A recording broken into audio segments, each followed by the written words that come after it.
En la iglesia de Antioquía había profetas y maestros: Bernabé, Simón llamado Níger, Lucio de Cirene, Manaén, que se había criado con Herodes el tetrarca, y Saulo. Cuerpo y alma. Ministrando y Aunque ayunando, la el Espíritu persecución Santo dijo: aparten continúe para mí a y los Bernabé y a castigos Saulo, aumenten, para la obra a que no los he pienso llamado. abandonarle. Y habiendo ayunado y orado, les impusieron las manos y los despidieron. Entonces, enviados por el Espíritu Santo, descendieron en Seleucia y de ahí navegaron a Chipre. Cuando llegaron a Salamina, anunciaron la palabra de Dios en las sinagogas judías. Juan les ayudaba. Habiendo atravesado toda la isla hasta llegar a Pafos, hallaron un mago y falso profeta judío llamado Barjesús, que estaba ahí asistiendo al procónsul Sergio Paulo. El procónsul, un hombre prudente, llamó a Bernabé y a Saulo deseando oír la palabra de Dios. Pero Elimas, el mago, pues así se traduce su nombre, les resistía, queriendo apartar de la fe al procónsul. Entonces Saulo, también llamado Pablo, lleno del Espíritu Santo, fijando en él los ojos, dijo: ¡Tú! Eres un hijo del diablo y un enemigo de todo lo que es justo. Estás lleno de todo tipo de engaños y de maldad. ¿No cesarás de trastornar los caminos rectos del Señor? Ahora, la mano del Señor está contra ti y vas a quedarte ciego, y por un tiempo no verás ni la luz del sol. Inmediatamente la oscuridad y la niebla cayeron sobre él, y tropezando buscaba a quien lo condujese de la mano. Cuando el procónsul vio lo que pasó, él creyó, maravillado ante la doctrina del Señor.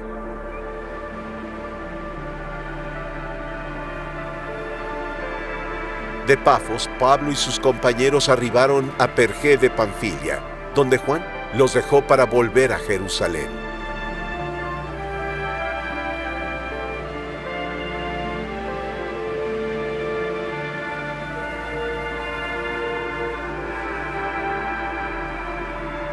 De Pergé llegaron a Antioquía de Pisidia, y en un día de reposo entraron a la sinagoga y se sentaron. Después de la lectura de la ley y los profetas, los principales de la sinagoga mandaron a decirles: hermanos, si tienen una palabra de exhortación para el pueblo, hablad. Levantándose, Pablo dio una señal con la mano y dijo: hombres de Israel y los gentiles que temen a Dios, escúchenme.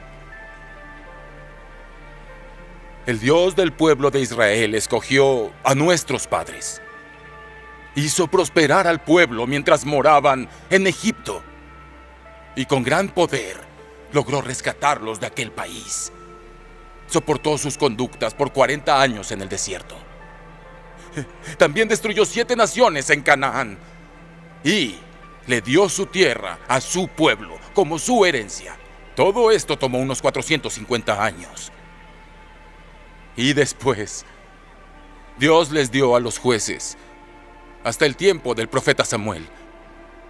Luego el pueblo le pidió un rey y les dio a Saúl, hijo de Cis, de la tribu de Benjamín, que gobernó 40 años.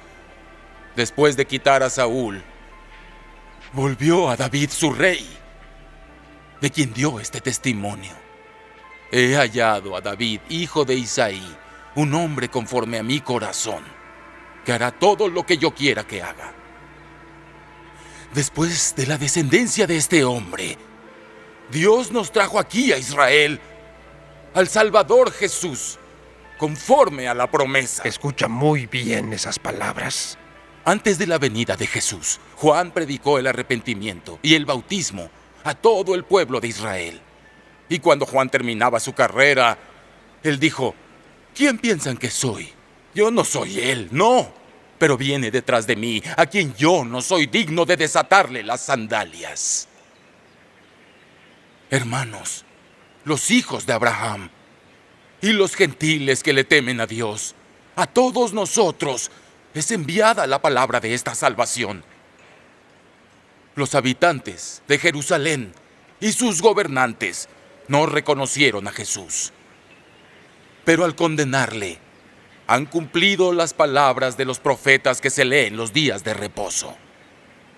Y sin hallar ninguna causa digna de muerte, le pidieron a Pilato que le matase.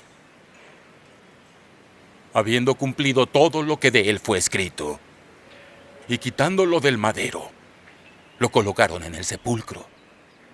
Pero Dios le levantó de entre los muertos, y por muchos días se le apareció a los que habían subido junto a él desde Galilea a Jerusalén, los cuales ahora son testigos ante este pueblo. Nosotros les anunciamos el evangelio de aquella promesa a nuestros padres, que nos ha cumplido a nosotros, sus hijos, resucitando a Jesús. Como está escrito en el Salmo 2: mi hijo eres tú, hoy me he convertido en tu padre. El hecho de que le levantó de los muertos para jamás corromperse está en estas palabras: yo les daré las misericordias fieles prometidas a David. Por eso dice también: no permitirás que tu santo vea corrupción. Porque David, habiendo servido la voluntad de su Dios a su propia generación, él se durmió y fue reunido con sus padres, y su cuerpo se corrompió.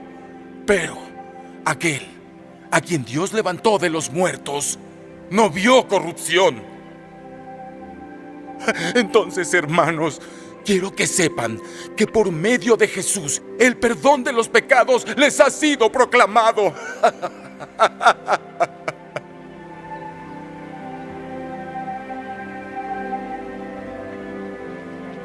Por él, todo aquel quien sí crea está justificado de todo aquello por lo que no pudieron ser justificados por la ley de Moisés.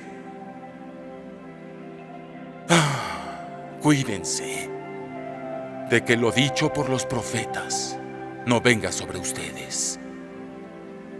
Miren, menospreciadores, asómbrense y perezcan, porque yo realizaré una obra en sus días que jamás van a creer, ni que alguien se los cuente. Cuando Pablo y Bernabé salieron, los gentiles les rogaron que hablasen de estas cosas el siguiente día de reposo. Y despedida la congregación, muchos de los judíos y los prosélitos piadosos siguieron a Pablo y a Bernabé, quienes les pedían que continuaran en la gracia de Dios. Bienvenido, hermano. El siguiente día de reposo se juntó casi toda la ciudad para oír la palabra de Dios. Viendo los judíos la multitud, se llenaron de celos y rebatían contradiciendo lo que Pablo decía. Entonces Pablo y Bernabé dijeron con valentía: la palabra de Dios debía llegar a ustedes primero. Y ya que la desechan y no se consideran dignos de la vida eterna, nos volveremos a los gentiles. Porque así es lo que nos ha mandado el Señor.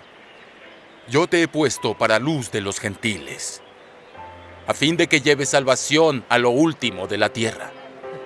Los gentiles, oyendo esto, se regocijaban y honraban la palabra del Señor, y todos los ordenados para la vida eterna creyeron. La palabra del Señor se difundía por toda la provincia, pero los judíos instigaron a mujeres piadosas y distinguidas y a los principales de la ciudad, y levantaron persecución contra Pablo y Bernabé y los expulsaron. Entonces, sacudiendo contra ellos el polvo de sus pies, llegaron a Iconio, y los discípulos estaban llenos de gozo y del Espíritu Santo.